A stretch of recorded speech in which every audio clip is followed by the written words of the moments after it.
Hello everybody and welcome along to the Snetterton 300 circuit and the next couple of rounds of the Intelligent Money British GT Championship for 2022. It's our second double-header event of the season and the first 60-minute race of the day is just a few minutes away. The cars making their way out of the pit lane onto the circuit, onto an increasingly warm circuit. It's a very, very pleasant day here today. The temperature's expected to get well into the 20s as we go into the afternoon. The track temperature is already there and that really stiff breeze that we had for qualifying yesterday has died down a little bit, so conditions are a lot more predictable and ideal really for the very healthy crowd that we've got on hand here to enjoy a fantastic day of racing. Really nice to see lots of people out here enjoying the summer sunshine and enjoying the British GT field. It really is one of the best championships to go and watch trackside, and I'm sure they're going to enjoy their day. Andy McEwen here in the commentary box, Joe Osborne alongside me for the two races today, and Joe, the Snetterton 300 circuit, we're seeing a map of it on our screens now.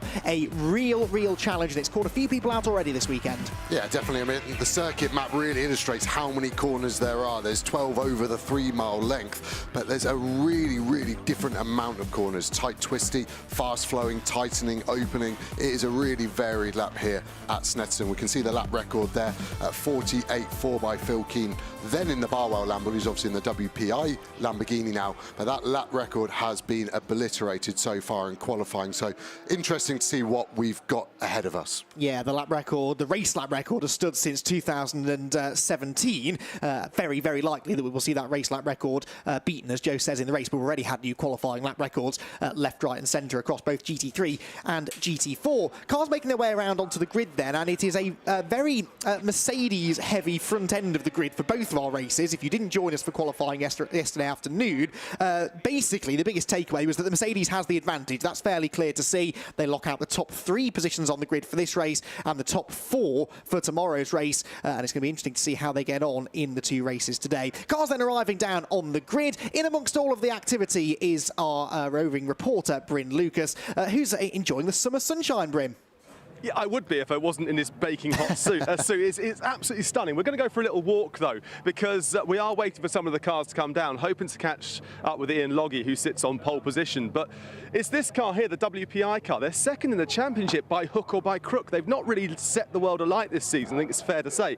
But they've consistently accumulated points. And Phil's here just talking to Michael, who starts this race.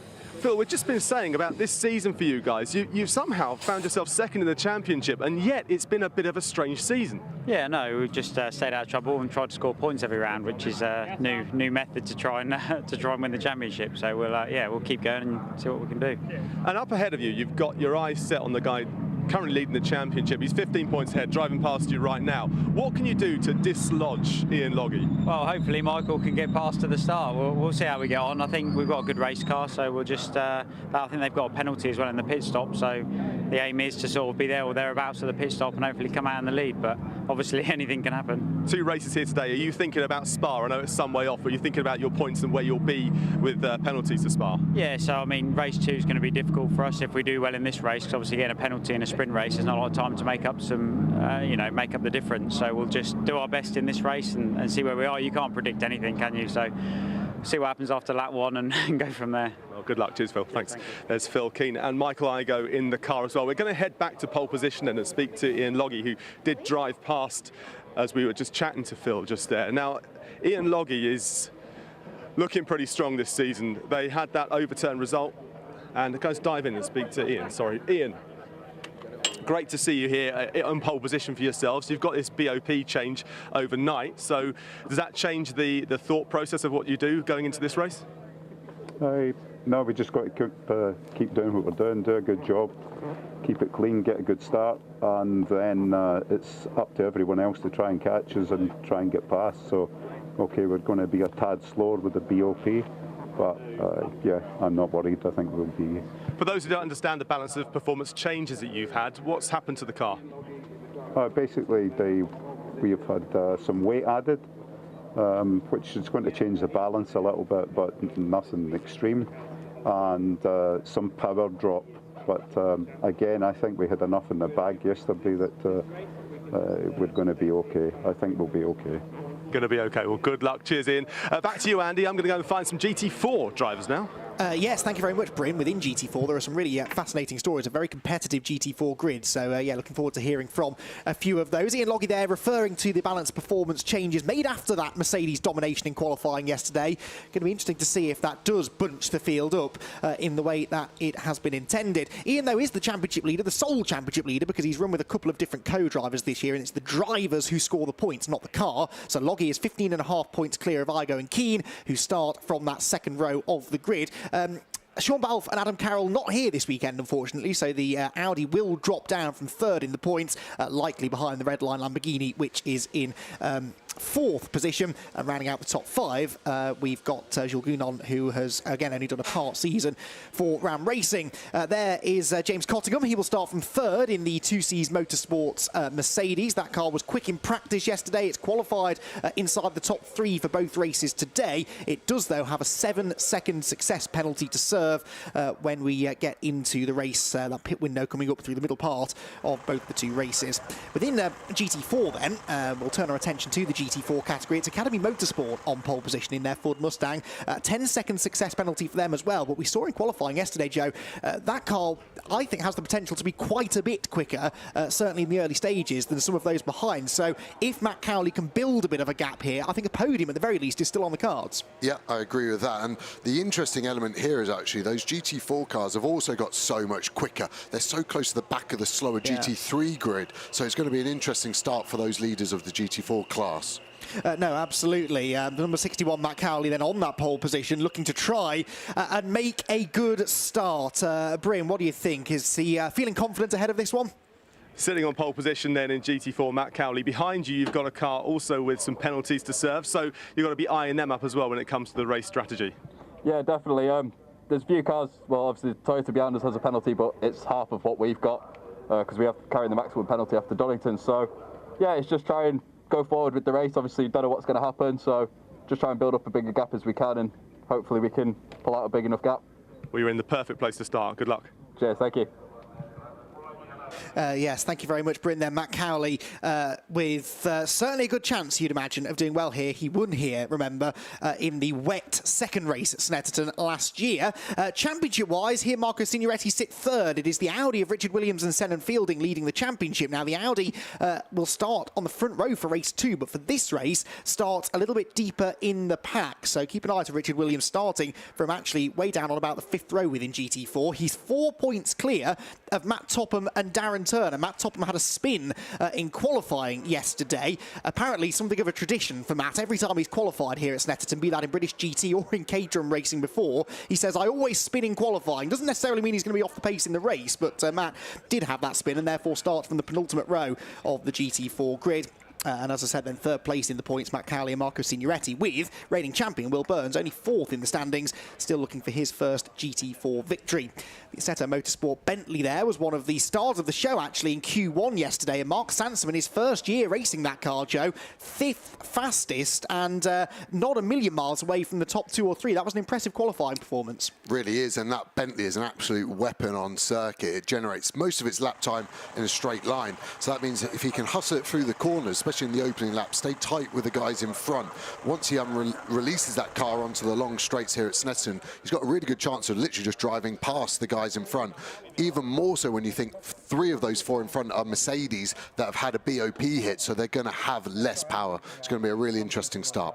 It certainly is. This is how the grid looks then. As the grid starts to clear of people, we can take a run down the middle of it with these 3 Mercedes at the front. The Ram Racing car on pole position of Ian Loggie, alongside him Flick Haig in the 2Cs Motorsport car with her teammate James Cottingham next. And then WPR Motorsports Lamborghini. A brilliant sight these cars make. I'm always quite jealous of people like Bryn who get to go and mingle on the grid. You really get to appreciate these cars when you get up close to them. I mean, the first thing I always notice about a GT3 car, especially, Joe, is they are enormous. The wings on the back of them are bigger than my dining table. They're proper bits of kit, aren't they? Yeah, they're actually limited to 2 meters in width. The manufacturers want them wider, but they literally don't fit in the race trucks. So the FIA do impose that, but they are daunting prospects. And you can see all the little carbon fiber flicks generating more downforce. Even the wing mirrors now, if we look at this BMW M4, are actually used to generate downforce.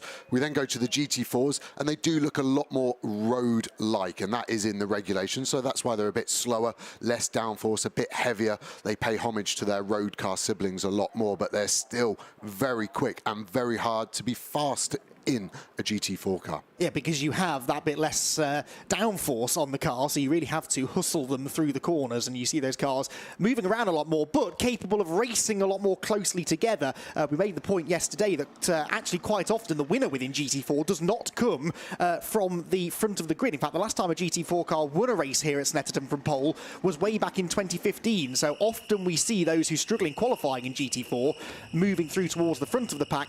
GT3, however, it is pretty much the exact opposite, actually. The top 3 starting positions is where you want to be in GT3. The last time someone won a GT3 race here at Snetterton from outside of the top 3 on the grid, it was Phil Keane all the way back in 2014. And guess where he starts today? 4th on the grid, exactly where he started all those years ago and was able to get the race victory. So Phil Keane in the WPR Lamborghini, one to watch for sure. He'll be on his toes here to make some early moves. Yeah, definitely saw the Bentley deploying its Dick Dastardly tactic of a bit of smoke out the left-hand exhaust. I've actually been seeing that all weekend from the Bentley, so it's nothing to worry about. I think it's probably just a slight oil leak in that left-hand turbo, and it just burns up as it fires up. So nothing to worry about there, just a little bit of ozone disappearing above us here in Norfolk. But yeah, Flick Haig, really, really good driver. I've raced with her over the years, and she is seriously fast around here at Snetterton. So at the front, her and Loggie, I think, are going to be pretty racy into turn number 1. We'll see the cars leave for their formation lap, and you'll get a good picture of turn 1. It is seriously fast there now. A lot of the cars actually staying in 5th gear through there, so you're looking at 125 mile an hour apex speed for a 90 right is pretty impressive, and it is possible to go around the outside there at the first lap. So fingers crossed we have a nice, exciting but clean start. I'm sure it will be. Here is how they line up then for the 5th round of the Intelligent Money British GT Championship. It's the championship leader, Ian Loggie, on pole position, with Flick Haig alongside. The only one of those top 3, though, not to have a success penalty to serve. James Cottingham for 2C's Motorsport is 3rd, alongside the WPI Motorsport Lamborghini of Mike Ligo, starting on the outside of row 2. Mark Sansom is an impressive 5th in the SRO Motorsport Bentley. Then the winners at Donington, Morgan Tilbrock for Enduro Motorsport, with a 10-second success penalty to serve at the pit stops. 4th row then of the GT4 grid is where we find Nick Halstead, and Richard Neary, the Team ABBA driver, is always willing to get his elbows out in the early stages. He should be moving forward from there. Then rounding out the top 10 within GT3, Alex Maliakin for Redline Racing and Adam Ballon for Barwell Motorsport, both of them further back than you might expect. 6th row then is Graham Davidson, subbing for Kelvin Fletcher this weekend at Paddock Motorsport. Mia Flewitt is next in the 76 McLaren. Then towards the tail end of this 17-car GT3 grid, John Ferguson in the car which will start on pole for race 2 has Stuart Proctor for company on row number 7, and then row 8 for Nick Jones in the Team Parker Racing Porsche. Simon Watts is next, and then the last of the GT3 cars, 17th on the grid, is Betty Chen in that Century Motorsport, now with a new teammate, Joel Eriksson, moving over to race that car alongside her. Within GT4, Matt Cowley has the pole position for Academy Motorsport, looking to continue his winning form from Donington Park a few weeks ago. Josh Miller is on pole position, or his car is on pole position for race 2, starts 2nd for this one. Tom Edgar's Toyota is 3rd, Freddie Tomlinson 4th, the best showing really from the Ginetta so far this season, starting on the outside of row 2. Then it's Ross Wiley in the Veluga Racing Porsche, Ashley Marshall in the GT4 Paddock Motorsport McLaren is 6th on the GT4 grid. Then it's Jamie Orton's Team Parker Porsche, and Jack Brown in the number 90 Century Motorsport BMW, which sits 4th in the points. Then towards the back of the grid, we've got Chris Salkeld, the 2nd of the Century Beamers. Richard Williams, points leader in GT4, but not a great qualifying effort yesterday. He's got some work to do. And then we've got Matt Topham in the Newbridge Motorsport Aston Martin, and Aaron Morgan in the Team Brit McLaren, with Ed McDermott rounding out the field. The 3 Pro-Am GT4 cars at the back of the overall GT4 grid.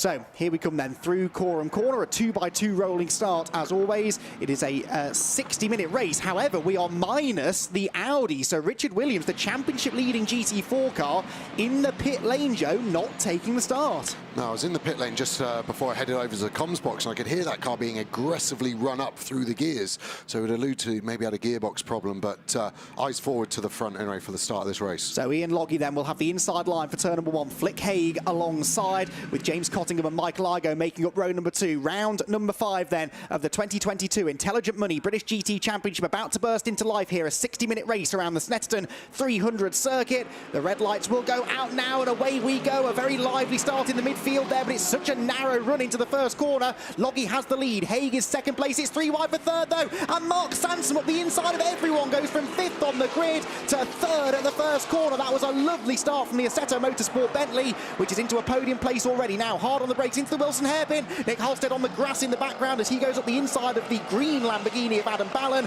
Within GT4, look, Matt Cowley already overtaking Betty Chen. He's ahead of one of the GT3 cars and leads in GT4 as we head to the infield for the first time. Brilliant start from Sanderson, as you said. It looked like Cottingham was maybe on his heels, and that allowed the gap in front of him to appear for that Bentley to power into. Igoe looking to the inside now on Cottingham, really tight there. I think Neary and Tilbrook had a little bit of contact at turn 1 as well, but both cars look okay. And the GT4s had left a big gap to the back of that GT3 field to try and not get caught up, but shows you the pace of those front-running GT4s. Whereas we see Tilbrook to the inside and Igoe, that was a bit of a speculative look, and that gives Neary a chance. You really get a good understanding of that bunching of the grid. It soon goes from being an attacker to the defender within a few metres. Ian Loggie is scarpering at the front of the field, already building up a nice cushion then over Flick Haig in second. Out onto the back straight we go for the first time. There goes Cowley, the rest of the GT4 field, and nowhere near him. Second place is Tom Edgar in the Toyota, up into second place then having started third. That was close between Tilbrook and Igoe. Tilbrook determined to get past the WPI Lamborghini. That's the second or third time he's looked to the inside, but overtaking here at Snetterton's not easy. You have to be committed to the move. Yeah, and at the moment Tilbrook's just looking a bit desperate and sporadic. He's looking too often. Save it for one big go. Yes, it's the first lap. Igoe might be getting up to speed, but he's looking too often, and then that's going to confuse Igoe when he actually does try to get past Tilbrook. Tilbrook was super fired up after qualifying. The McLarens weren't great in the BOP. They've had an increase in power, so he should, at the end of that straight, have an opportunity, but just bide your time. We've still got 58 minutes remaining of this race. Betty Chen is back ahead of Matt Cowley now, so we do now have all the GT4 cars sort of together, but no doubt about the Mustang having the early edge here. The lead in GT4, already 1 second for Matt Cowley over Edgar, second in the Toyota, and third place then for Josh Miller. There goes Matt Cowley, winner last time at Donington Park, winner of the most recent Snetterton race as well in 2021, and he's looking keen to repeat that again here in the summer sunshine a year later. Now the battle for second place then overall heads out of Palmer's Corner. Flick Haig under a little bit of pressure here from Mark Sansom, and Sansom can see Loggie getting away in the distance, so he wants to get on with this, doesn't he?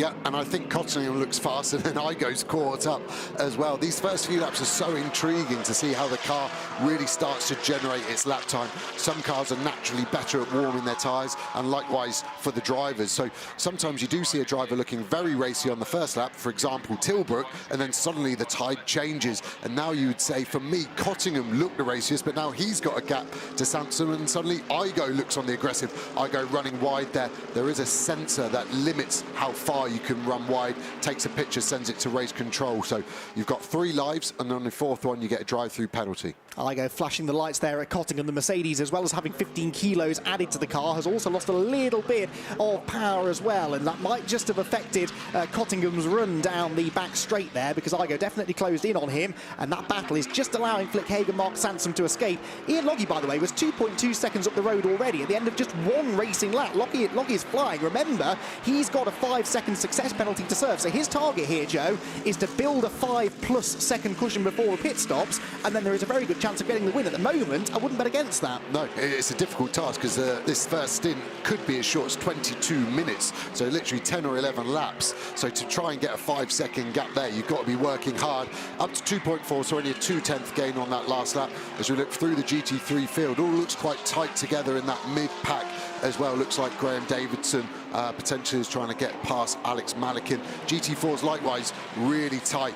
The Mustang definitely turns that tyre on. Got the Toyota there, followed closely by the Aston. And then interestingly, that Ginetta isn't too far away either behind that Veluga Porsche. And I think that Ginetta is the other end of the spectrum. It takes a little while to turn its tyres on because it's so much lighter than its GT4 rivals.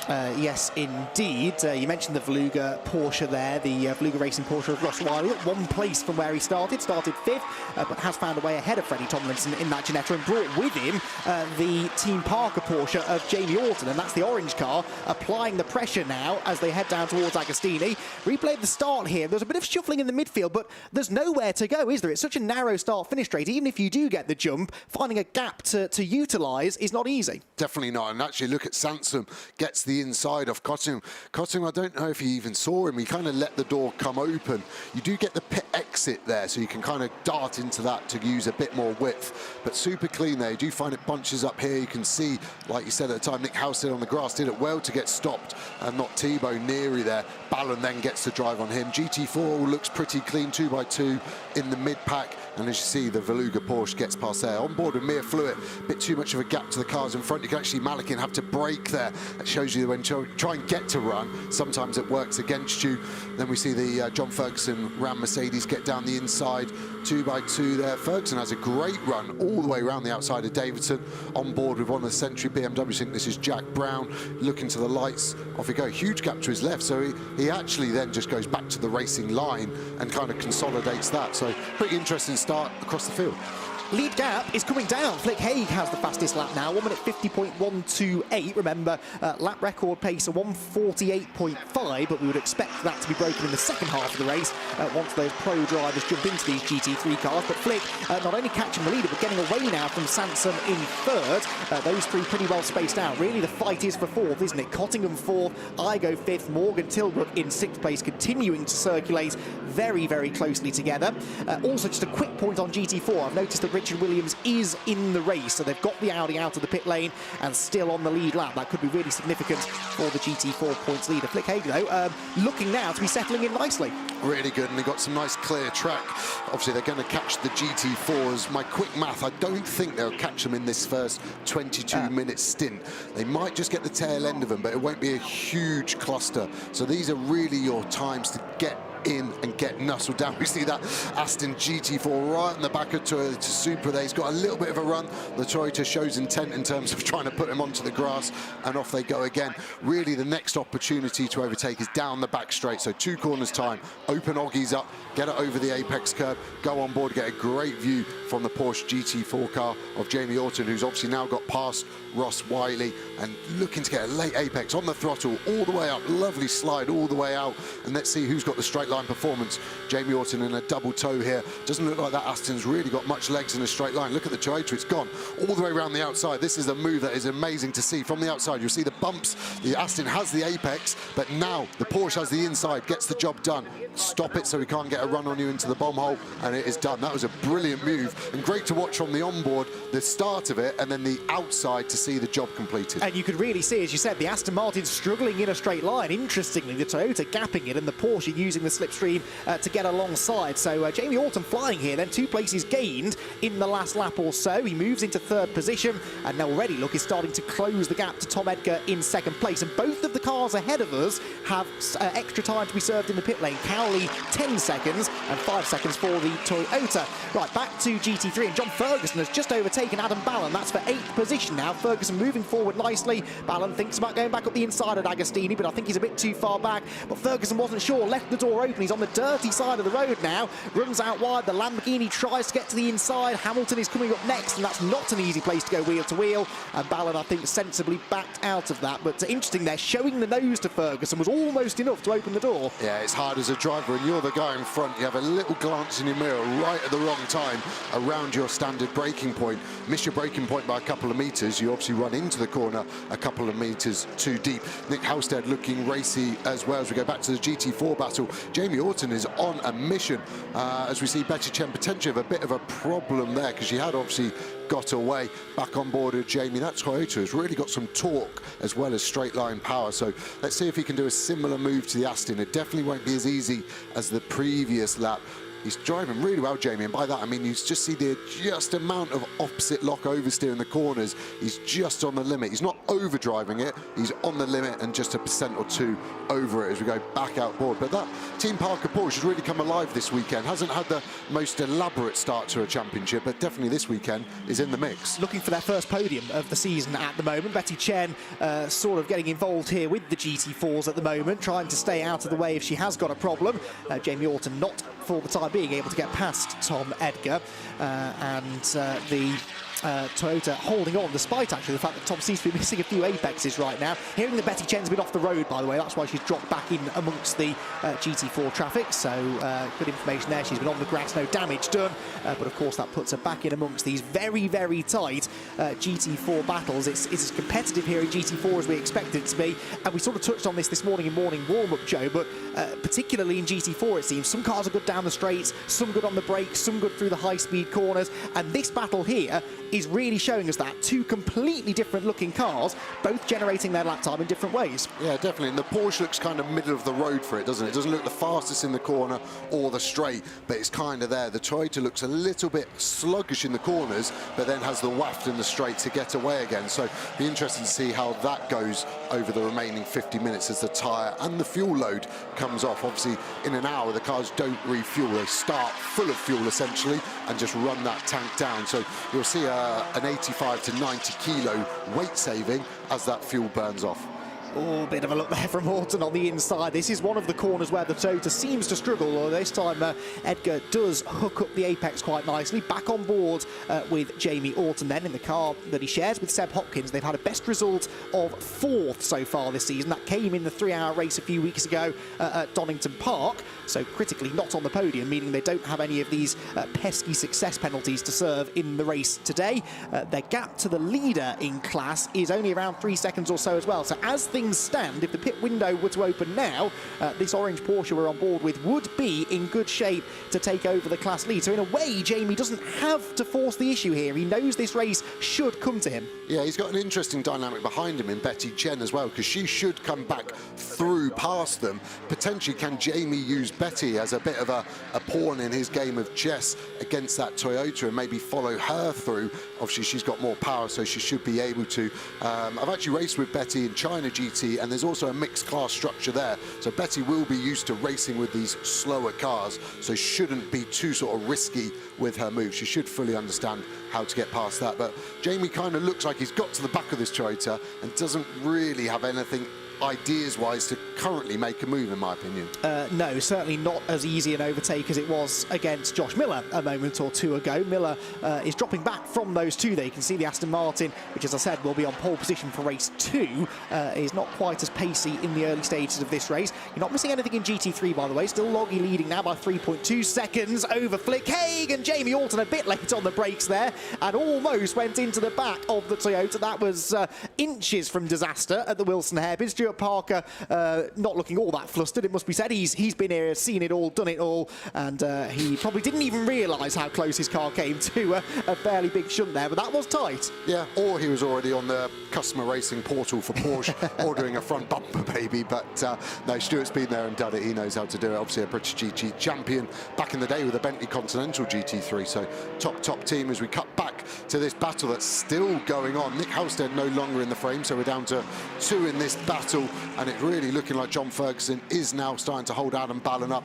Both missed the apex a little bit of dirt kicked up on the way in as well. That V-Town Lamborghini really screaming behind that Mercedes. And again, it's difficult here for Adam. It obviously looks like he's got a bit of a pace. They had a grid penalty, which unfortunately wasn't anything of Adam's doing. It was actually the totting up of driver behaviour points for his teammate Sandy Mitchell. So they did have a grid place penalty, hence why he's a little bit further back than maybe his pace dictates. Oh, and John Ferguson running very wide there at the Wilson hairpin. Meanwhile, in GT4, it's another attack coming here from Jamie Orton, but he still can't quite find a way fully alongside the Toyota of Tom Edgar, which defends into the bomb hole. Not really a place you want to be driving offline. That will slow down his exit and possibly allow Orton to attack through this long right-hander at Coram, and then hard on the brakes. You can see the car still turning right when you hit the brakes. There goes Ballon again up the inside of John Ferguson. As ever in British GT, there is battling on every single corner on the circuit, it seems, and Ballon cannot get past Ferguson.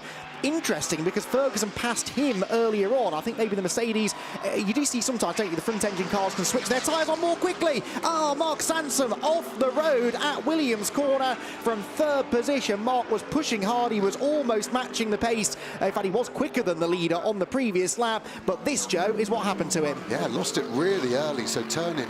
I've never actually seen a car go off there, but we had the RJM McLaren go off exactly there in very similar fashion. So I think with the soil being so dry and dusty around here, I wonder if it's getting brought on as they turn in. You saw Flickhay kick it up on the apex, but that was before that, and it was just a really lazy spin, wasn't it? It was really unfortunate. From third position, that car was on for its best result. Orton is really still asking the question here of that Toyota in front, closer than probably he has been out of turn 4, I would suggest. So back straight looming, can he get close enough to get a really big slip strain?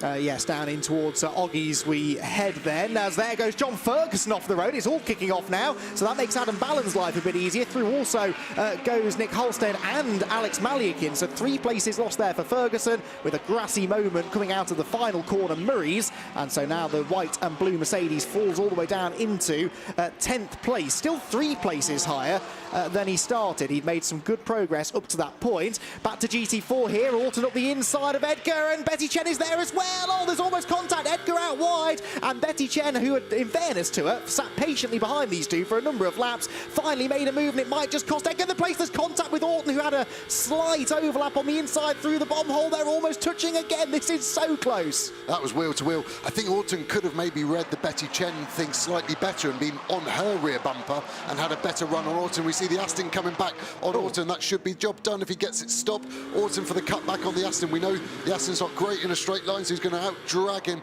all the way down. The Toyota flashing its headlights. I don't think he was particularly happy at Betty Chen. Looks like Orton's got enough pace to get all the way round, closing the door aggressively like it was done on him by Toyota. Aston does have a nose. It just gets it chopped off. Luckily, its nose wasn't too big, and it's still there to fight another day. It was an interesting one if we go back to coming out on the run to bomb hole.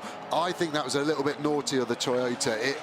We clearly saw Orton having an overlap because it was his front left wheel which hit the rear left of the Toyota, and I think he was all the way over to the white line on his inside. So I think that was a little bit naughty of the Toyota, and then that really stopped the run, and you saw how much it hurt Orton. Look at that gap now that has essentially come from that one small incident. We're hearing that's not the first time those two have touched either. They had some contact at the Wilson hairpin a lap or so earlier as well.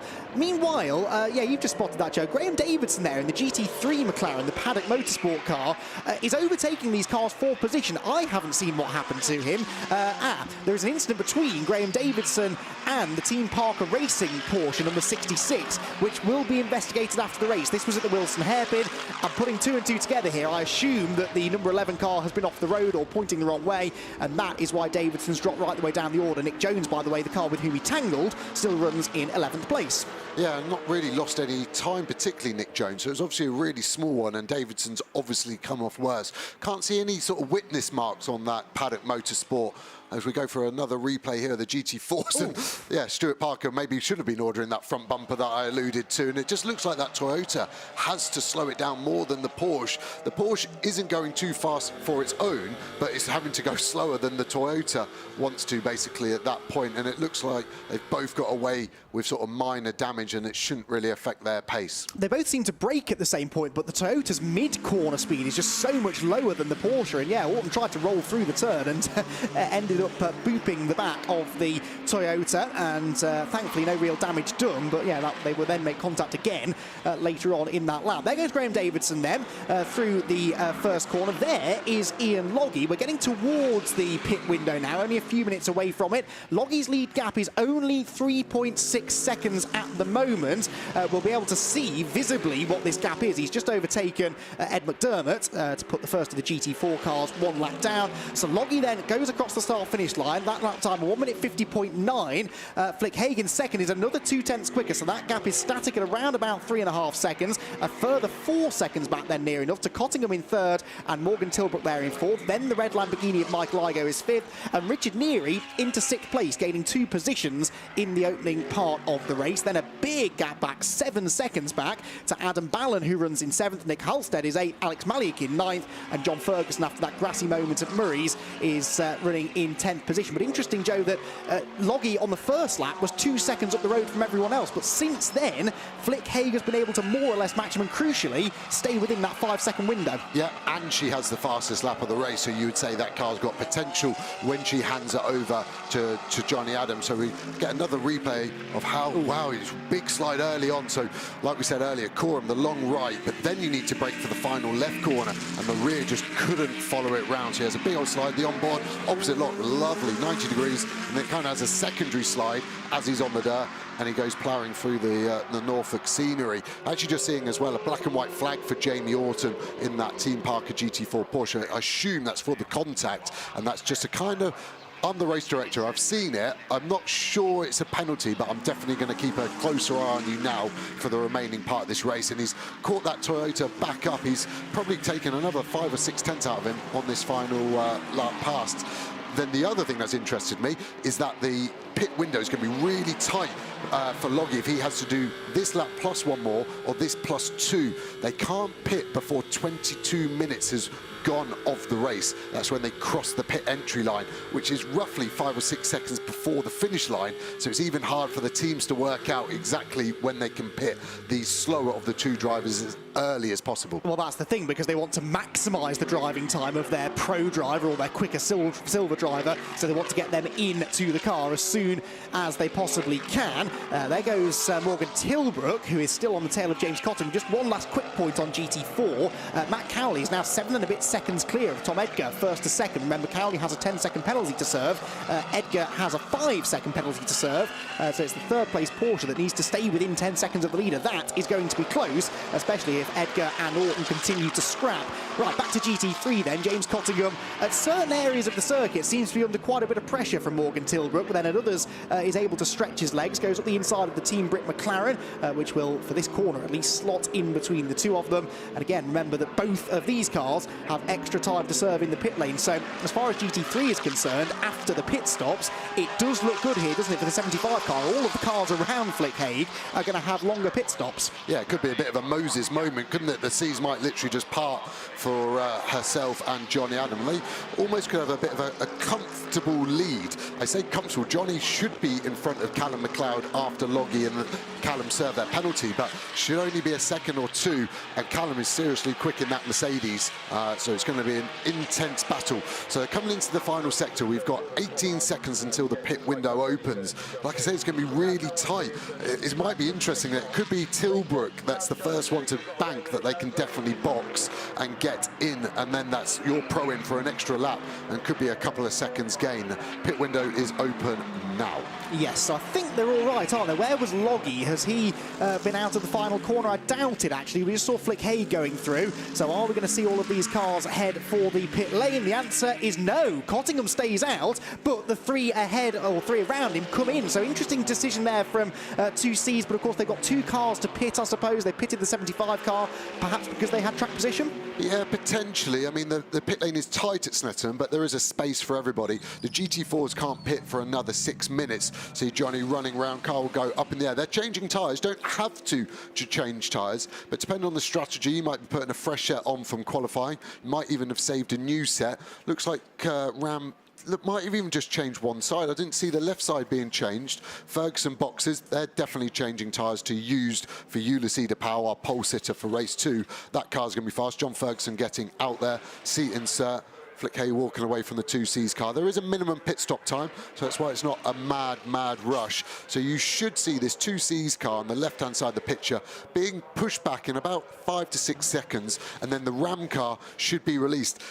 like I always say, I'm not a grass, but they held in the fast lane a little bit long there. There was the RGM McLaren, so they could maybe say they couldn't. The car should pull away straight away. It should not be stationary there. But obviously, if you're under your pit stop time, you don't want to go. The 2C's car is in front. So that is Johnny Adam then coming out into what should be the net race lead. Accelerates away, but you're right, McLeod is only a couple of seconds behind him as the two Mercedes have swapped positions in the pit lane then. So the 75 car ahead, the number 6 car comes out next, then it's Phil Keane in the WPI Lamborghini, and Marcus Clutton, of course, some way behind him now, having served the longest pit stop of them all. All GT3 cars have a minimum pit stop time from pit entry to pit exit of 75 seconds. You then add those success penalties on where applicable. Out goes Sandy Mitchell, there goes Ulissi Tapau. Interested to see how he gets on now with his race pace, because of course he was really rapid in qualifying yesterday, and as some of these GT3 cars come out, they come out right into the middle of the second place GT4 scrap. Yeah, it's going to be really there. Lewis Proctor was the last GT3 to get lucky and get clear space.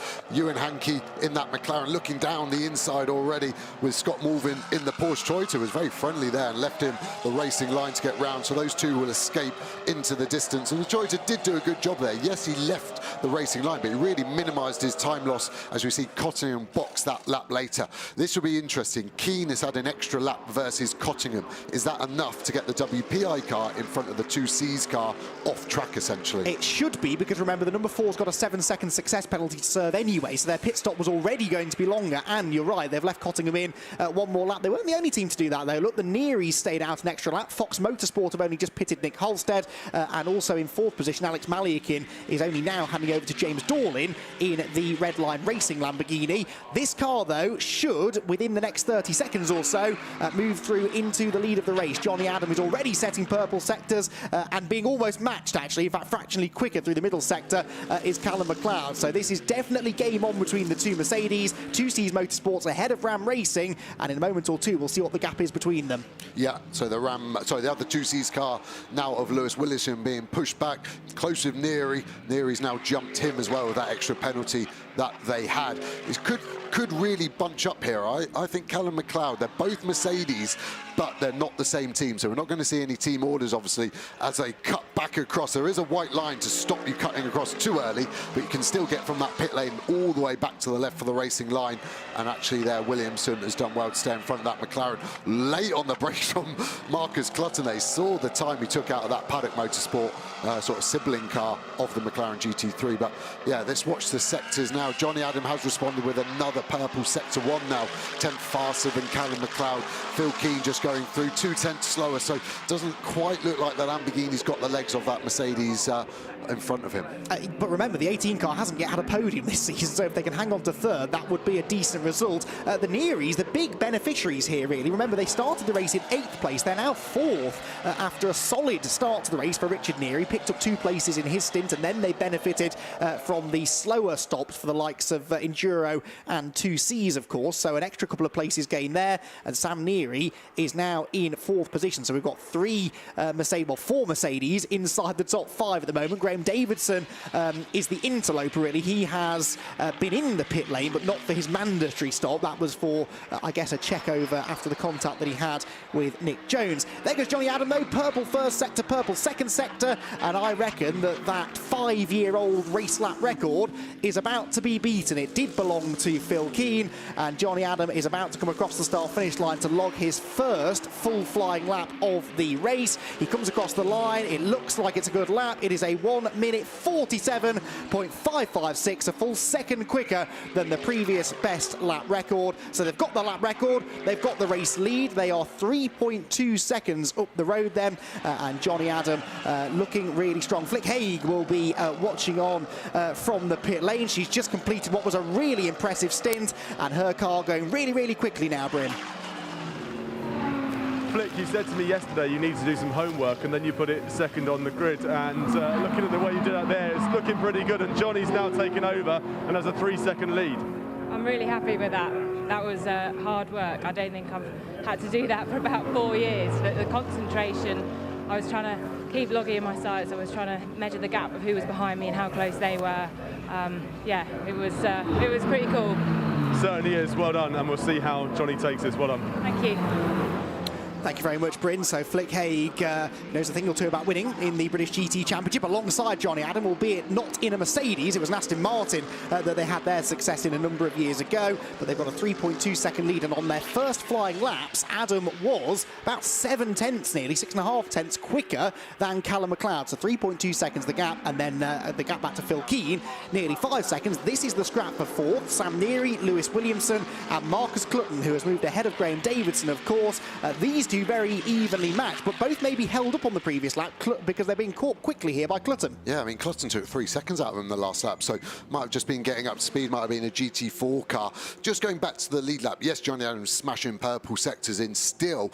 I think they went new tyres personally, because we saw the whole car being changed, whereas the Loggie car, I think they maybe just did pressures. I didn't see the left side changed. So what I'm saying is I think Johnny Adams might have a 3 or 4 lap advantage on his tyres. Be interesting to see in another 5 to 6 minutes time, does Callum then start to close back in as that new tyre effect is lessened effectively. You really get 2 or 3 super fast lap on this new spec Pirelli, and then it plateaus to a more consistent race level pace where I think Callum is already at. Yeah, consistently 6 tenths quicker at the moment than McLeod, another new fastest lap, and therefore lap record set by Johnny Adam. Right then, GT4 pit window is open. We're also getting a notice to say that Fox Motorsport could be in trouble because their pit stop procedure is being investigated. But this is your GT4 race leader then, Matt Cowley. Is he going to pit? No, they're happy with his pace, and why not? Look at the gap that he's got over Tom Edgar now. It was 9.1 seconds at the start of the lap, but he was nearly 10 ahead of Jamie Orton, who is the first success penalty-free car in 3rd place. So they might just be able to do this, make the pit stop serve the 10 seconds, and still get out with the race lead. Yeah, with the GT4s, obviously you get so affected by GT3s overtaking you. If the team have worked out that he's probably got a lap or 2 of clear air, whatever the pace difference is in the drivers, it'll be tenths of a second. So you might as well use up that free space that you've been given to go there. And talking of nearly, well, so we see the Toyota box and the Veluga Porsche in the background. So it's going to take a little while to work out what that gap is going to be. But yeah, pit lane looks nice and clear, so they shouldn't be impeded at all. But Williamson all over the back of Neary, as we're seeing. And yes, they're both Mercedes, but that Neary car is the old spec. It's a pretty old dog of a car now, and they're really hustling it hard. And you can see little differences. If we get a front end shot especially, you'll see the radiator and splitter is quite different. Yeah, it's had a hard life, that Mercedes. It's certainly got some stories to tell, hasn't it? But still rapid, as we're seeing running in 4th place. So Cowley then, not the only GT4 car to stay out, actually, because Jamie Orton stayed out, so did Josh Miller, Freddie Tomlinson, Wilfred Gerther, Chris Salkeld. So roughly half the GT4 field have made their pit stops. As you'd expect, the Pro-Am GT4s were very early in, so Darren Turner is already out there in the Newbridge Aston Martin. And of course, the Pro-Am cars in GT4 have 14 seconds less to serve in the pit lane than these Silver Cup cars. Right, back to 4th place in GT3. Sam Neary still holding off Lewis Williamson. It was a personal best lap last time for Sam. And these 3 cars now, throwing Clutton into this group as well, are now matching each other almost 10th for 10. Yeah, and just spotted as well, new lap record by Ulissi de Pauw, actually. So our pole sitter showing that he's got the pace in race trim as well. He is backing 8th position, 2.5 seconds behind Sandy Mitchell, but in the last lap he was 8 tenths of a second quicker, so he is catching. Mustang stays out for another lap, shouldn't lose any time of the RJM GT3 overtaking, so he's really going long in that window compared to his rivals. Williamson starting to look a little bit peeved, I think, of how much he's being held up, and that's when the desperation starts to creep in. He'll be starting to get a bit disgruntled. I think Neary in front will be quite gruntled, if that's a word, but that battle's still got just under half an hour to go. Changing the pit lane there, Matty Graham now into the number 51 Porsche is ahead of the number 48 Toyota, which should now have been taken over by Jordan Collard. As out wide, was that one of the BMWs, Joe? Yeah, hard to see. I only saw the back of it, but that dust is a real cloud, isn't it? It's hanging in the air as well. The wind's obviously dropped a little bit from yesterday, like you said, and that will be getting drawn onto the circuit, and sand and tarmac isn't quite as grippy as just sand by itself. You can actually run all the way around the outside there and almost use it like a rally car. You see the bumps really starting to get big in the brake zone there as well. The car's putting so much load through the tarmac there. And the Toyota, interestingly, seems a little bit more sort of planted in this second stint. Wonder if they adjusted the tyre pressures in the pit stops. The teams are allowed to make whatever changes they've got time for. As we see that Team Parker car, they're just checking the front end to make sure there's no damage in that bit of contact that we saw at turn number 2. Yeah, they had the pretty heavy frontal whack, and then also the contact down the front left corner. Actually, the car looks remarkably clean. Can't see anything obvious that is all that concerning for them. And of course, the car was still running quickly. Now, no success penalty for the 65 car then. So this is just the standard 105-second pit stop plus the 14 seconds for the Silver Cup. These cars have already pitted, and this is going to be interesting. They should leapfrog ahead of the 48 car in much the same way that the Voluga Racing Porsche has done. It's all about that Academy Ford Mustang, though, which I believe might now be on its way into the pit lane. It was due with us at the start-finish line fairly recently, and I think it probably, yes, it is now in. So as the 65 Porsche leaves the pit lane, the race-leading GT4 car is going to be heading in, and this now is where we get a much clearer picture of what the GT4 battle will look like. Out into the race goes number 65, and it is indeed going to be ahead of that whole group. Look, ahead of the Ginetta, ahead of the Voluga Porsche, and well ahead of the Toyota. Yeah, and again, some lovely space so you can get straight into his rhythm. It's quite hard. The driver's literally getting in the middle of the race, especially against drivers who have had a couple of laps to get their marks, hit their points and warm themselves up. You've just got to get straight on it. Obviously, any 10th lost is going to hurt you at the end of the race. Pit stop looks like it's going clean for the Academy Mustang. They are just seeing a tyre pressure adjustment on that rear left at the moment. Mechanic just checking. Quite a wide sort of parameters Pirelli can run tyre pressure-wise in the pit lane. I'm hearing anything from 1.3 bar, which is super low, all the way up to 2 bar. So again, that tyre pressure can really affect how the car handles, but more importantly, when it's at its strongest in its stint. See the Ginetta really running wide out of turn number 4. The track limits seem to be a little bit more liberal there, so you can get away with it. Tyre pressure is still being adjusted on that Mustang, so maybe they've come up a little bit higher, but the performance of that car, you wouldn't say that it had any issue. You wouldn't really want to change one single part of it. No, not at all. So Seb Hopkins then now out in the 65 car. He's about halfway round his out lap, so the Ford Mustang still sits in the pit lane. This is going to be mighty, mighty close. I reckon Cowley was between 9 and 10 seconds ahead of the Porsche before the Porsche pitted a lap ago. But of course, for Seb Hopkins, he's got to get up to speed here on this outlap. Got to make sure that he gets the tyre temperatures and pressures back where they need to be and doesn't overdrive the car, despite knowing that this is a really important lap. Could be the most important lap of the race, because I do reckon that if Marco Signoretti gets out ahead of the Porsche, he might just have the pace to hold on to the lead. The Mustang then gets pushed back out into that fast lane. Here comes the Porsche through Coram Corner, and I think the Mustang's going to do this. Now, let's hope that that was within the pit stop time required of them, but that looks like a decent gap, Joe. Yeah, it really does. And Hopkins wasn't hanging around. He did a green sector 2, so the fastest sector 2 of that car. Got to get up to speed. It's probably going to be pretty tight on the brakes into turn 2. It's probably a 20-25k speed gain for the Porsche now as we go on board. Perfect timing. You see that extra he's got. He's just got to send it to the inside, but the inside was covered well by the Mustang. Look to the outside, go for a cutback. Problem there at Snetterton, the next corner is always the wrong way for a cutback, so you're best just to sit behind, showing the nose, a little bit of intent. Let's see where the cars are balanced. We've not seen the Porsche versus Mustang to see where they are. Mustang's now got to get up to speed like the Porsche did the lap before. Looks like the Mustang's got great drive out the corners, gapped a little bit, under braking. What have they got?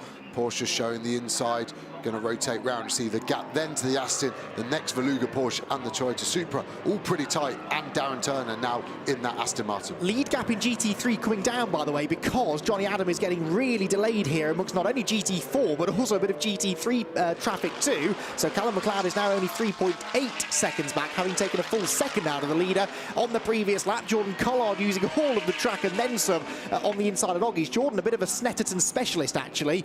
He's won a race here at Snetterton, at least one race in the last 3 years, but always at the wheel of a McLaren. His first year, of course, in that Toyota. There goes the race leader, Johnny Adam, then. In the first sector, he is another 1.4 seconds slower than McLeod in the first sector alone. Now, a lot of that is traffic. Some of it, though, I wonder maybe is that tyre situation you touched upon earlier. Yeah, potentially. I don't think Johnny could have got much more unlucky with traffic, though, so I think most of it is down to that. Going past Aston Martin, friend and teammate Darren Turner. Darren helped him out out there. I'm sure Darren won't do anything to hold up Callum McLeod behind. But going back to this GT4 battle, looks like the Mustang does have the legs. And like you said, he did such a good job in the first stint to overcome a 10-second penalty. He's potentially got another win on the cards. Back-to-back wins in British GT is not easy. We see the Ginetta leaving. It's just going to be a little bit behind. I reckon that could even go all the way behind the Supra potentially of Jordan Collard, but that is a busy bit of track as Jordan got the pace to go around the outside. He does just, and off we go. So everybody in that top GT4 battle has now pitted. We see the Paddock Motorsport GT3 on the inside, dust being kicked up. This is holding Johnny Adam up. Callum McLeod's got a couple of GT4s. Is Plowman going to let Johnny Adam go? Does he know he's getting lapped? He does. Martin Plowman did a very, very good job of getting out of the way there. Joel Eriksson next up in that BMW to go a lap down. Joel new to British GT.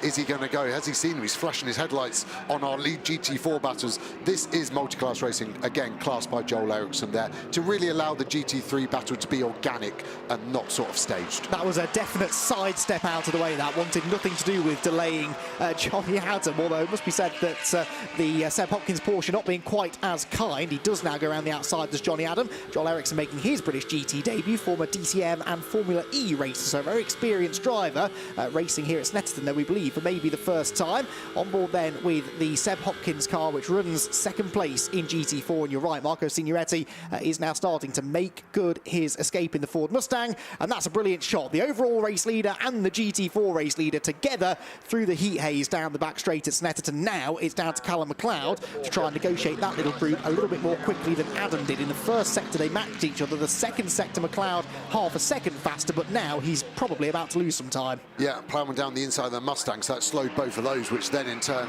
slowed McLeod. So I think McLeod would have actually lost a little bit over this lap. Sector 3's been compromised for him, whereas Johnny Adams had a clear run on that. So 20 minutes remaining. We've got a gap of 2.2 seconds on the previous lap. It's going to be around that.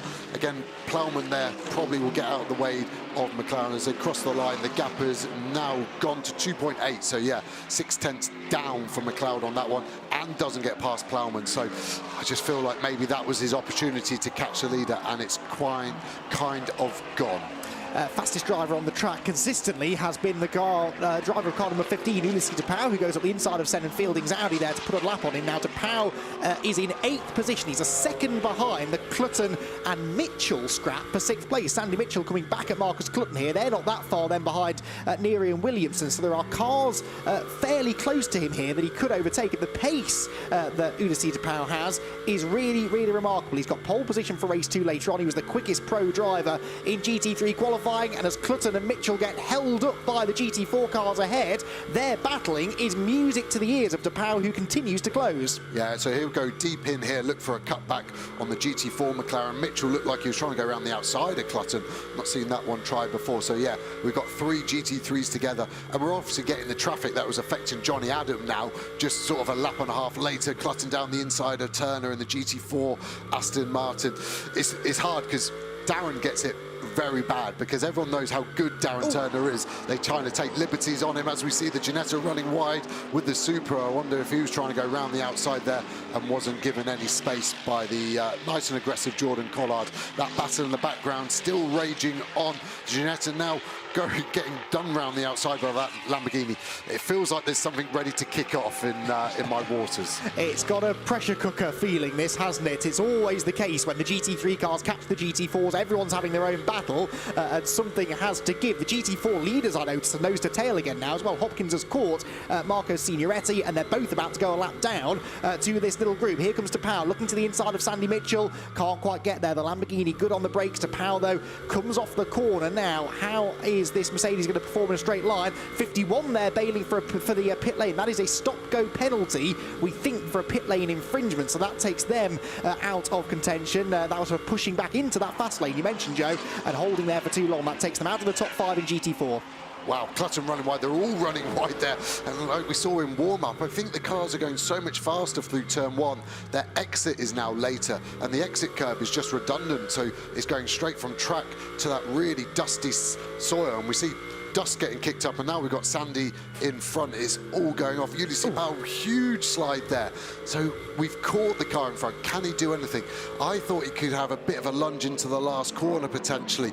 As he caught Sandy, your best opportunity is to strike while the iron's hot. And actually Dorlin in the red line Lamborghini is on the back of DePaul. So after the GT4 traffic is done, if it ever is, we potentially got a 4-car battle here with Clutton, who's no longer in shot because of traffic, Mitchell in the Lambo, DePaul in this very lively Mercedes, and then Dorlin in another Lamborghini behind him.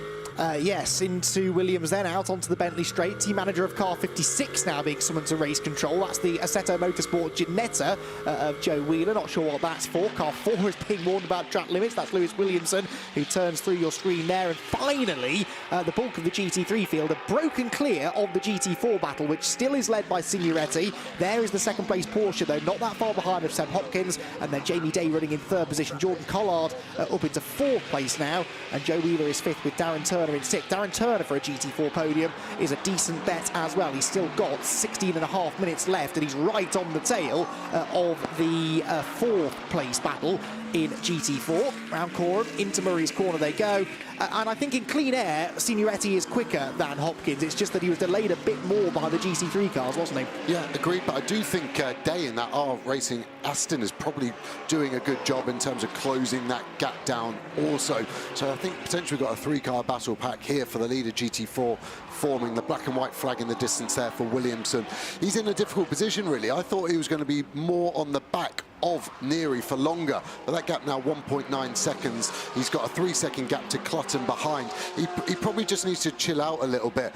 Oh, that was an interesting move, to say the least. It's difficult being a commentator full stop and not trying to get anyone wrong. The onboard, I'm going to wait until I make my decision. You see Proctor running wide there with the GT4 traffic. That gives Ewan, who were on board, with a chance of the run. It's such a small brake zone here, though. It is difficult. The door was open. For me, Ewan wasn't on the apex. So if you're not on the apex and you've drifted wide, you've hit the car. It didn't look like Lewis closed the door, and it did compromise Lewis too much. I think race control will have a look at that, and the fairest penalty would be a reversal of those positions, how they were before the contact, in my uneducated opinion. No, I'm not going to disagree with that. The trouble is that Scott Mulvin also went through, so that likely means that Hankey would lose more than one position. Getting news from Bryn Lucas in the pit lane, by the way, that car 56 is now being given a stop-go penalty. This is for too short a pit stops. That's the SRO Motorsports Ginetta, too short a pit stop for them, and that will drop them out of, where are they now? They are fourth in GT4, actually, because there's been a bit of a shuffle there. Jordan Collard, I think, has lost some ground. Get to that in a moment, because here comes the GT4 lead battle, and having confidently predicted that now they're in clean air, Signoretti would get away, the exact opposite is happening. Yeah, it's always good fun as a driver to make the commentators look stupid, and that's what's gone on. And again, it just goes down to the cars transforming over their stint, the fuel coming off as well now. Maybe the Porsche's reacting better to that. They look pretty even in a straight line now. Before, when the Mustang came out after the pits, it looked like the Mustang had a lot more out of the corner, but that looked pretty even, if not the other way round potentially. Got a couple of more GT3s coming through. There is that Ginetta still to serve its drive-through penalty. And there's, yeah, a spin. So it looks like he should just miss the edge of the barrier. Spins it round. That's delayed Lewis Proctor. He's right on the racing line. Ginetta gets going again. So that is a double whammy. He's got a drive-through penalty to serve after having a spin on that lap. It was just out of shot, but you could just see it's a simple miscommunication on both parts. Looks like he'd left the gap for Lewis to come through on, and obviously Lewis thought he had and went for it. And it's difficult. Lewis has obviously just been hit off on the lap before. He'll be on the front foot trying to make... Oh, we see a position change, and that looks like it's going to stick as well. The inside... Oh, no, it doesn't. That Mustang had an amazing bit of drive there. Almost think the Team Parker Porsche gave it a bit of a slipstream back to get past, and I would imagine it was the Team Parker Porsche that was the catalyst to an interesting move there. But this is definitely starting to evolve into a mega little battle. And of course, as they fight now, Jamie Day gets closer in the R Racing Aston Martin, which we know has good pace this weekend. It could become a three-way fight for the GT4 lead. Instant involving 76 and 5 to be we investigated after the race. That's not a huge surprise. That was Ewan Hankey versus Lewis Proctor. On board, though, with the second place GT4 car of Seb Hopkins, closes in on the Mustang through the brakes, through the left at Brundle, the right at Nelson, the short shoot then towards the bomb hole, and through this really tricky right-hander. You can see the compression in the middle there. Bit of curb use there by Orton. Off, meanwhile, goes Mo Ritson in the number 26 McLaren, and that car seems to be carrying a bit of damage. Rear right puncture or rear right suspension. Something pretty bobbly with the car would be how I'd be describing that in depth to my engineer on the radio. Term, but yeah, I think he's got it into a safe enough position where a local yellow should be sufficing. Look at that Aston really closing in on it. Just looking at the lead pack in GT3 on TSL timing that everyone can look at. Phil Keane is actually setting green sectors and was 4/10 quicker than anyone in front of him, with McLeod and Adam only a 10th apart. Lead battle 3.4, Keane 4.5 behind them. I think it's too much, but that Lambo's got serious pace towards the end of this race. Yeah, certainly has. So too has the Porsche here then, which still continues to attack the Ford Mustang. We've got 11 3/4 minutes to go. I do love these 60-minute sprint races. You know, they're always all action. There's a mistake there from Signoretti, misses the apex at Palmer's, but we know the Mustang's got that slight edge down the straight. It's only a short straight into Agostini, but it might just pull him far enough ahead. There's an inviting gap on the inside. Can't quite fit it through, but again, that just forces a tiny error out of the Canadian, but still Signoretti retains the race lead. Joe Wheeler, by the way, has just served that stop-go in the Ginetta, and his incident with Lewis Proctor is also under investigation. So Lewis Proctor with 2 investigations looming over him at the moment. This battle, though, continuing to rage on, and if you are Hopkins, you want to get on with this before Jamie Day arrives on your tail. Jamie was only a second back at the start of the lap. As soon as Hopkins has to start defending, that distracts him from what he really wants to do, which is attacking for the race lead. Yeah, you've nailed it on the head there, and I think that's why he's looking pretty aggressive. He wants to get this move done, ideally in 2 laps if he can, because I think that's the time frame that the Aston will need to kind of get on the back of it. Signoretti's really looking to be like struggling to get that car to rotate in a nice manner. It just looks like it's a bit loose. He's not able to put too much steering input in. He's starting to miss a few apexes, and that is music to your ears as a driver in this position, just looking at that huge hunk of American muscle. Still got good aero performance. You can see through Coram manages to pull away a bit. Let's see out of here. All about traction. Unwind the lock and off we go.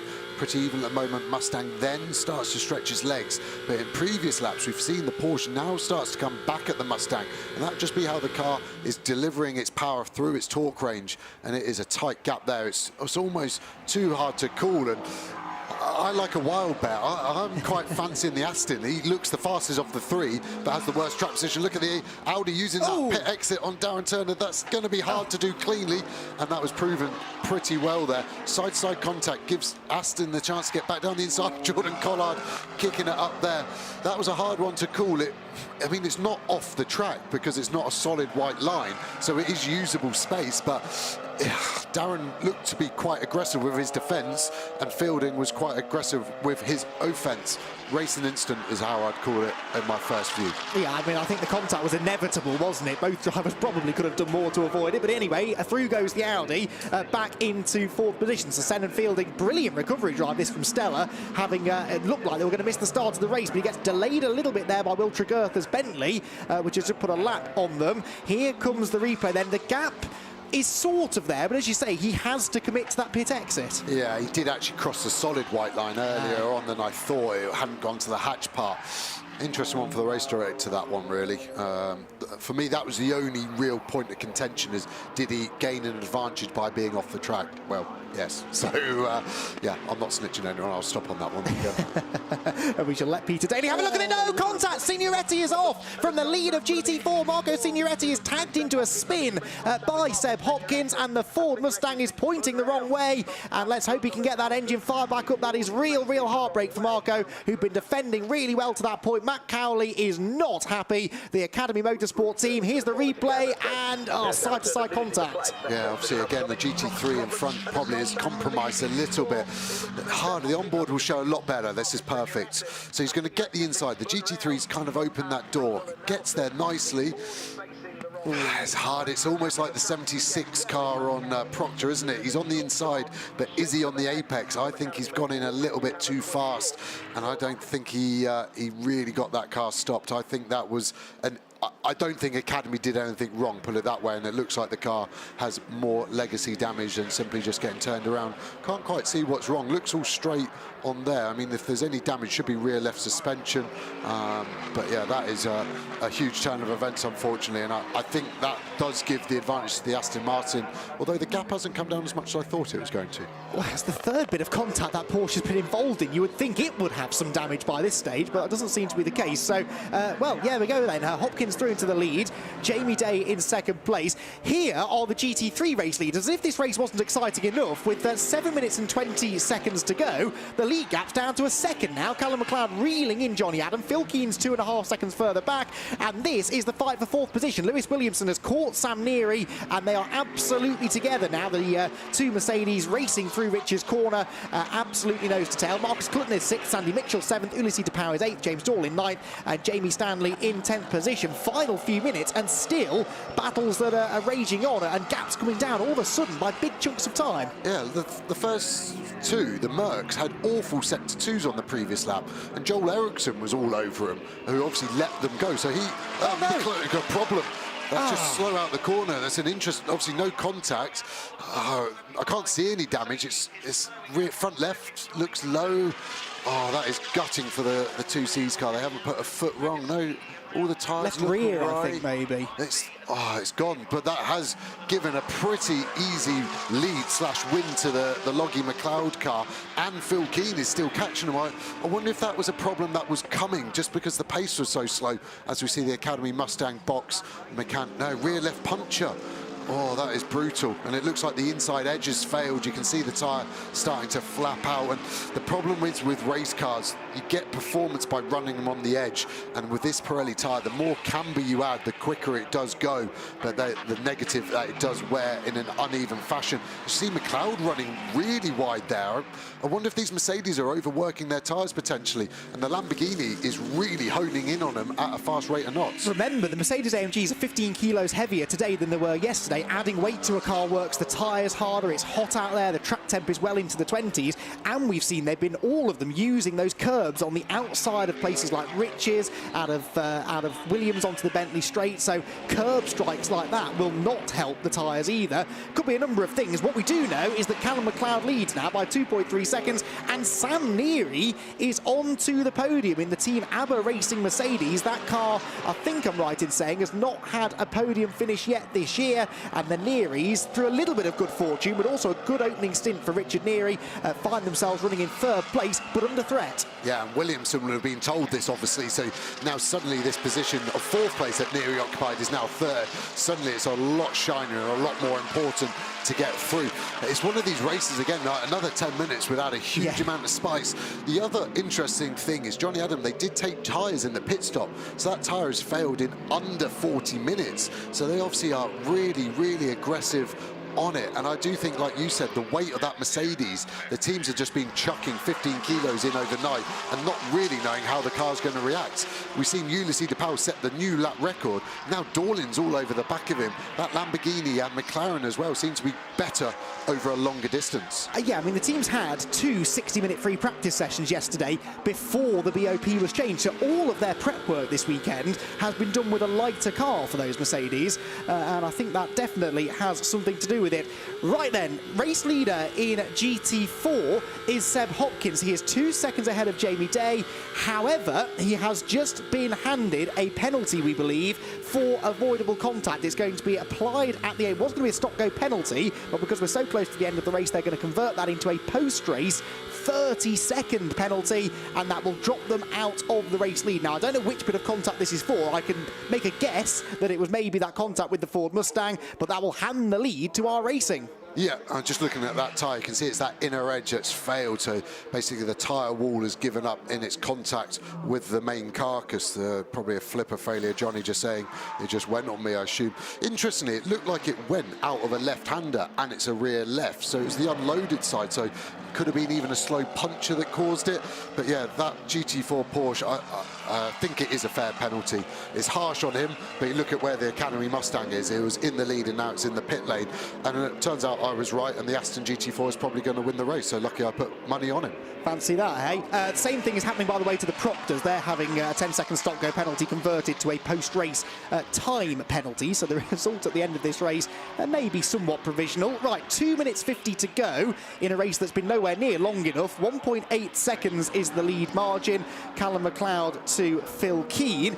We're hearing from Bryn Lucas in the pit lane that Johnny was aware that he had a slow puncture. It came about 8 laps into his stint, so he'd been managing that for a little while. But in the end, there was nothing more he could do. The tyre let go. That explains, Joe, why the pace was significantly decreasing from about halfway through Johnny's stint. Yeah, exactly, and that's harsh. A slow punch can be for a number of reasons. The most common is actually just a simple valve failure. A 10p part just starts to fail. There's not a lot you can do to beef up the tyre valve, and that is unfortunate. And eventually, no air has just caused the structure of the tyre to give up.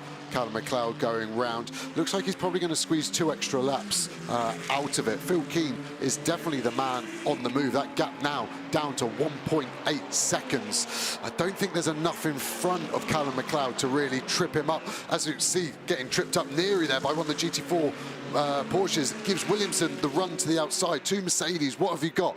Neary will hold the pit wall, force Williamson to go to the left, the long way round in turn 1. Really, I've never seen it done. Let's hope it can be. Tries to, tucks back in, hopes Neary runs wide, get back to the inside. Not close enough. You just see how aero-dependent these cars, the dirty air coming off that Neary car really affect Williamson right on his rear bumper. Clutton then getting held up and giving Sandy Mitchell the chance. Ulysses de Pauw's still in the mix, and Dorlin just out of shot behind him. They are nose to tail in there. Turn 4 coming up, hairpin. Can he send it down the inside? Desperation normally leads to something interesting, but Neary's got a great car on the exit of these corners. He's just getting enough, isn't he, to give himself that sort of safety blanket into the big braking zones. So that's the fight for third in GT3. Then behind the fight for fifth between Clutton and Mitchell and de Pauw and Dorlin and Stanley then is 20 seconds back in ninth, with Ewan Hankey rounding out the top 10. We're on to what should be the penultimate lap of racing then, and Lewis Williamson, no doubt about it, seems to have a better handling car than Sam Neary right now, but Sam has the track position, and as long as you know where to defend around this circuit, you should be able to hang on to the position. There goes Sandy Mitchell then, 6th position for the Barwell Motorsport Lamborghini as they go past the Team Britt McLaren into Brundle and Nelson. Williamson not quite close enough to have a go on the brakes, but he's certainly starting to ask all the right questions of Sam Neary, who has proven himself to be a driver who doesn't make many mistakes under pressure, but Lewis Williamson will be hoping that he can force one out of him in the final lap, which is about to begin then. Callum McLeod comes out of Murray's corner, Phil Keane in the background getting delayed a little bit by Senan Fielding, and that probably now gives McLeod just enough breathing space as he crosses the line with 5 seconds to spare to start the final lap. Yeah, the only 2 cars I see him coming across are actually the GT4 lead pack, as in the Jamie Day Aston and that Team Parker Porsche. So I think just 2 cars. I think it will stay as is. Look at that, and it just didn't help Williamson, did it? Neary just got through there, and he will survive, I think, to get a podium. What about Mitchell versus Clutton, though? Because Williamson, dropping back from Sam Neary, but behind is very, very tight.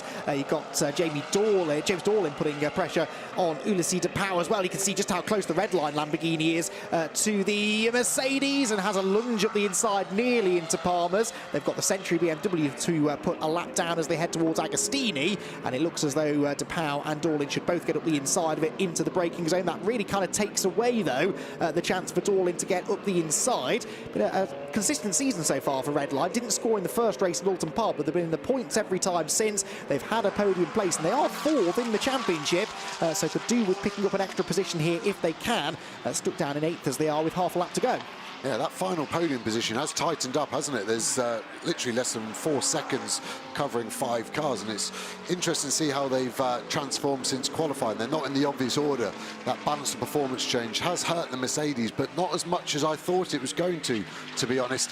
Neary gets past Turner. You just think Neary's had such a lucky final lap with traffic. He hasn't lost a single tenth, whereas it has really hurt Williamson there, as we see the two lead cars on track, but obviously we know that Team Parker Porsche will not win the race. No, sadly not, but it will be a second victory of the season for Ian Loggie, a first of the year for Callum McLeod, though, who brings the number 6 Ram racing car along the across the start-finish line to win round number 5 of the Intelligent Money British GT Championship. His eventual winning margin, only half a second in the end over Phil Keane, who was pushing hard right to the flag, and a third-place finish in GT3 for Sam Neary, who comes across the line to take that car's first podium of the season as well. The GT4 victory, by the way, will not, of course, go to the car which led the field across the line. It will instead be Jamie Day who gets R Racing a race win in the GT4 ranks. And for Jamie Day and Josh Miller, that's a really, really impressive run. Their first ever victory together in British GT. And they were aiming, weren't they, to break the record for youngest combined age of a winning driver combo in British GT. They're both just 16 years old,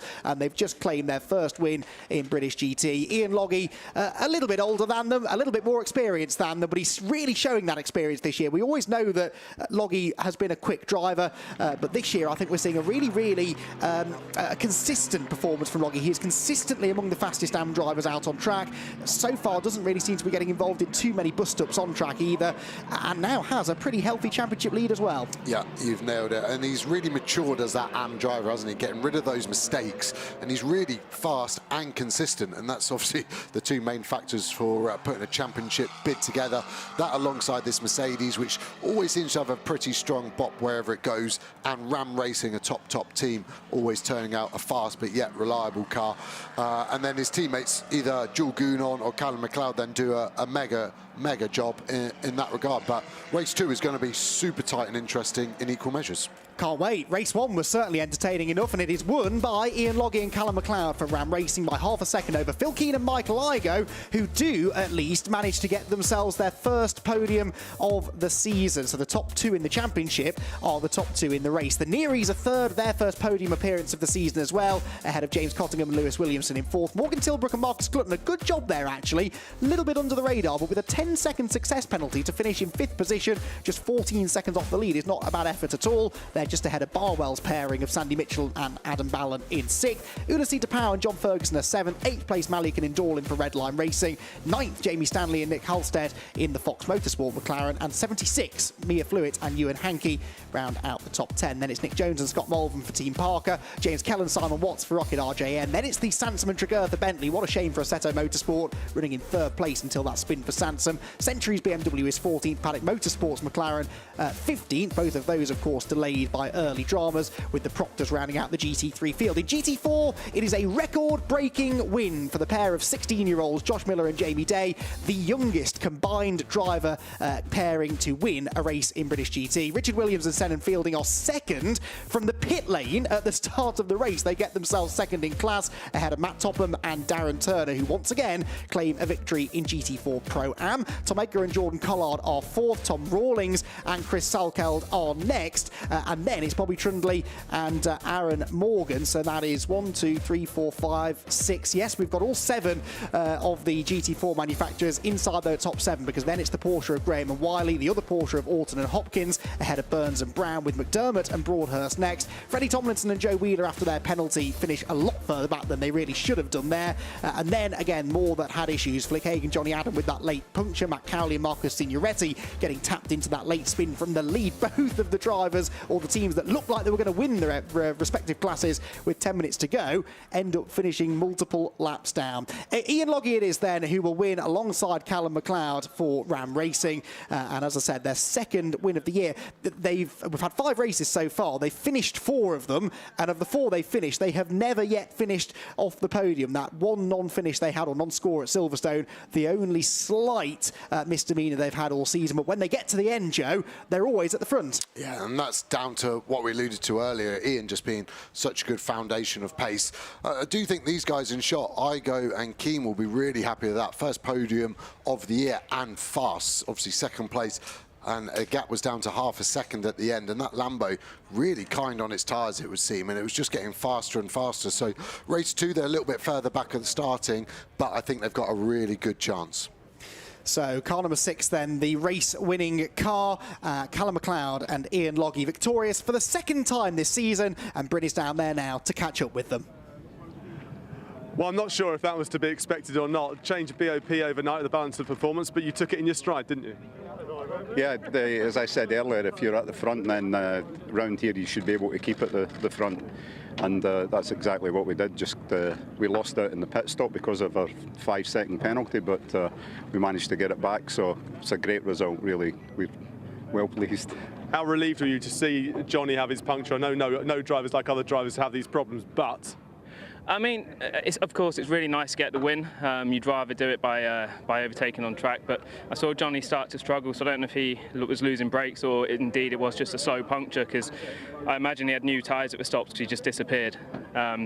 But let's even say we came second, it would have been perfect, because championship points for Ian's campaign, that would be maximum points, as Johnny and Flick aren't doing the whole season. So, yeah, nice to stay on the top spot, but 25 points is what matters. Talk about the championship, to your right, there is the Igo Keen McLaren. They finished second, so they are fighting you the whole way this season, aren't they?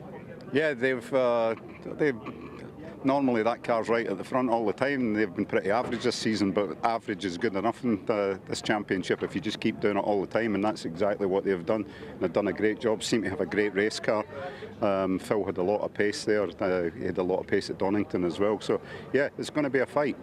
Yeah, certainly will. Well done, both of you. Cheers, thank you. Fighting talk there from Ian Loggie, definitely. And an interesting point that Callum makes. Yes, it's not the way they wanted to win the race, but they were already on course for the maximum points anyway, because the 75 car is a race-by-race entry, doesn't score points. And Callum only too happy, I'm sure, to take the race victory. All drivers say that, Joe. I'm not entirely convinced I believe them. I think a win is a win, isn't it? Yeah, he obviously didn't do much drama at school, did he? Because I didn't believe it, felt a bit hollow. But yeah, race 2 sounds punchy, doesn't it? It was interesting from, like, say, it was average, but no, I'm really excited for tomorrow's race. Right then, let's speak to our record breakers in GT4, shall we? Well, bit of history then for you two in British GT history. For us lot, youngest ever driver pairing win. Congratulations. Yeah, thank you very much. Honestly, can't believe this day's come. A huge morale boost for the whole team after a tough couple of rounds, so honestly delighted. Can hardly believe it. What's it mean to you both? Not only that you're in the history books, but you got the win here, top step. Yeah, it means a lot, obviously.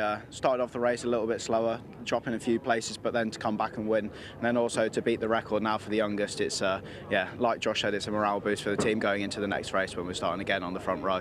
Beat the record, you smashed the record, so now you've got to kind of get your heads back into the right frame of mind for the second race. How do you approach that? Yeah, exactly. Same way we approached this first one. We're on pole for the second one, which will be nice, but of course we're going to have a success penalty, so really just seeing we can try and break away from the pack behind and get that 10-second gap.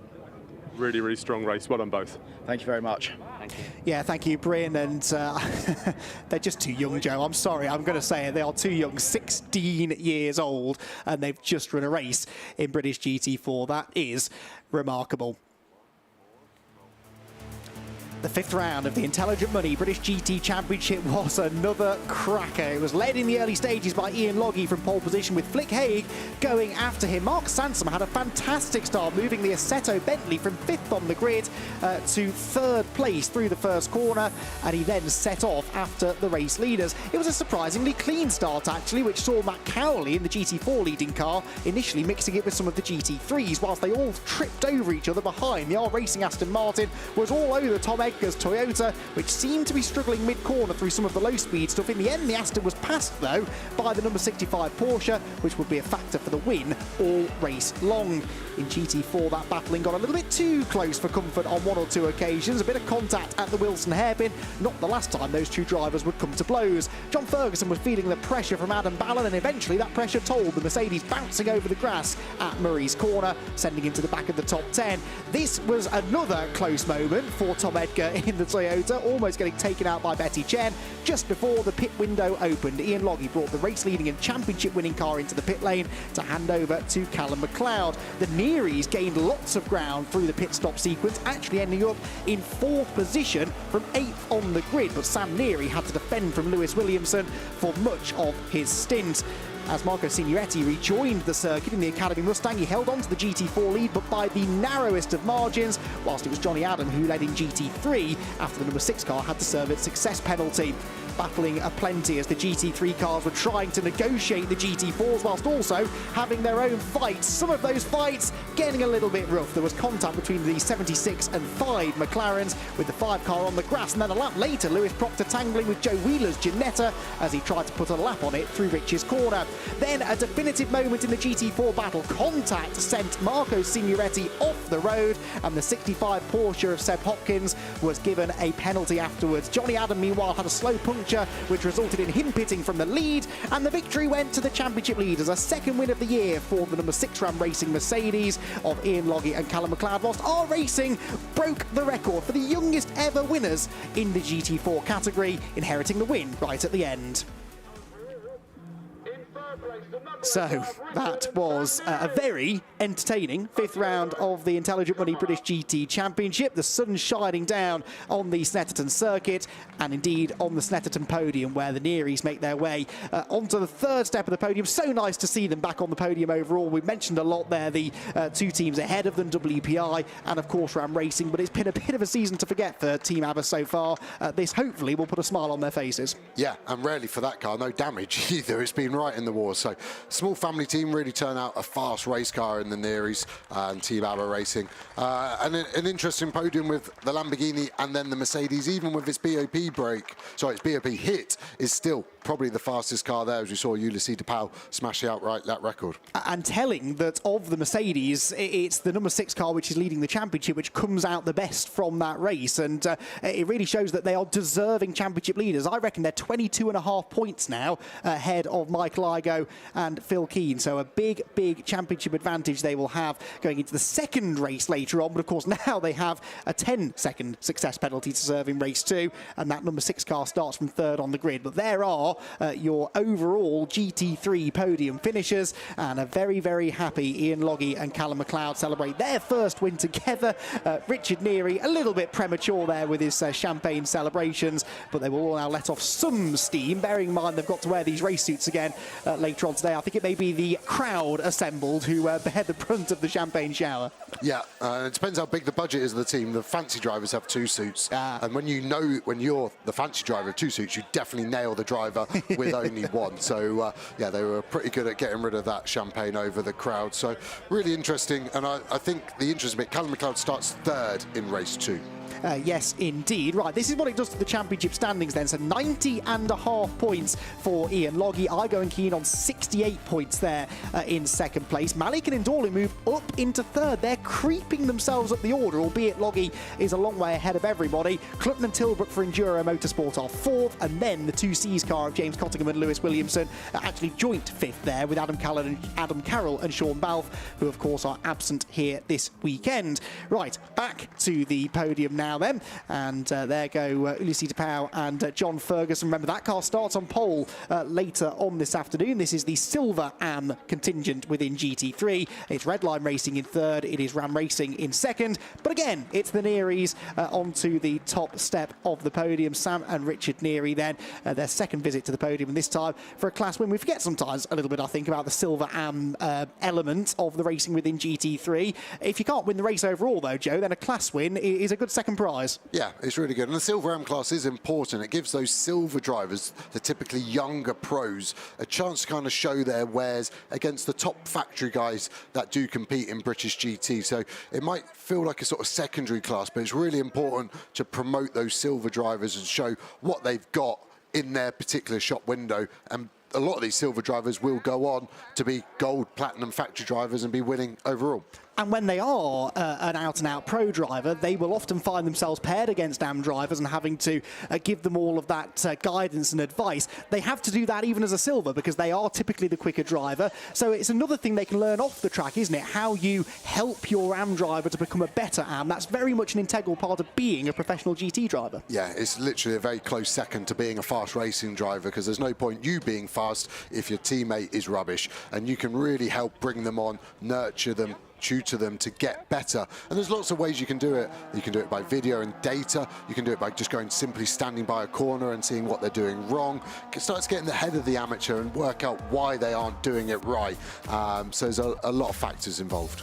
40 points is the advantage for Ram Racing. Look, in the GT3 Teams Championship standings, WPI are then 16 points ahead of Redline Racing. The Teams Championship looking very similar to the Drivers' Championship, isn't it? Ram ahead of WPI, ahead of Redline, with Enduro Motorsport 4th, and Balf Motorsport and 2Cs rounding out the top 5. So that's how the GT3 Teams Championship looks as we head into the second race later on this afternoon. Now, the GT4 overall podium, very smiley Darren Turner. Possibly wasn't smiling earlier on when he had that contact with Snetterton Fielding, but they're getting on well on the podium now, Joe. Yeah, it looked like they're probably happy to put that down to a racing incident. They were very smiley. I thought it might be a little bit more hostile. I mean, Darren's been around and seen it, so he probably isn't too agreed with it, and Snetterton's obviously happy because he got the position, so it's quite an easy, amicable solution to that bit of contact. But yeah, that Stella car really showing its pace, starting from the pit lane and getting on to second overall is a mega result. But the biggest mega result is for those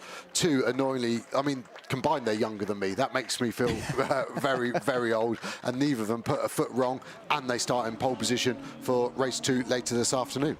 Yeah, 16 years old, the pair of them. Josh Miller having graduated through the Ginetta Junior Championship. Jamie Day has actually done most of his racing in the UAE, where he did a couple of seasons of F4 racing.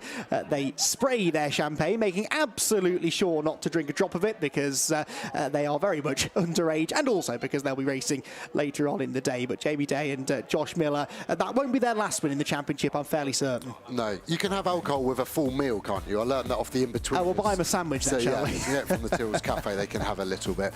The championship looking pretty tight in a lot of the areas. Yeah, so Richard Williams and Snetterton Fielding still lead. Didn't take anything like the hit in that race that I thought they would points-wise, and that's why that battle between Sennan and Turner was so important, because Turner and Topham are, of course, second in the championship. It's still less than 10 points in it. Jamie Day and Josh Miller move into third now, ahead of Signoretti and Cowley, who, I'm not going to say their championship hopes are over, Joe, but they didn't need that, did they? They could have done with the win at the very least a podium. A non-finish is really going to hurt their hopes. Yeah, when you consider they were leading, the points they've lost to a DNF, that is literally the gap to that lead battle.